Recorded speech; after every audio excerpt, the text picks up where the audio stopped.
सुरगाणा नगरपंचायत विविध विषय समितीच्या सभापती पदाची निवड प्रक्रिया बिनविरोध पार पडली। पीठासीन अधिकारी तथा सुरगाणा तहसीलदार राठोड यांच्या अध्यक्षतेखाली झालेल्या बैठकीत ही निवड प्रक्रिया राबवण्यात आली। सुरगाण्याचे मुख्य अधिकारी यांनी सहाय्य केले।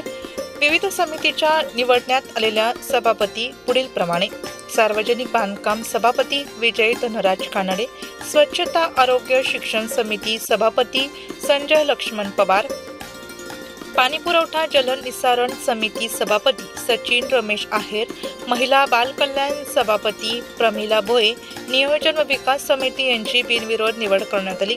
या बैठकीला नगर अध्यक्ष भरत वाघमारे, माधवी थोरात, उपनगराध्यक्ष रंजनाताई लहरे, भाजपा सचिन आहेर, शिंदे गटनेते जानकीबाई देशमुख, जयश्री शेजुळे, सचिन महाले, पुष्पाताई वाघमारे, अरुणा वाघमारे, राधाबाई वाघमारे, अमृताताई पवार, योगिता पवार, राजू शेख, मालतीताई खांडवी, नगरसेवक व नगरपंचायत सर्व अधिकारी व कर्मचारी उपस्थित होते।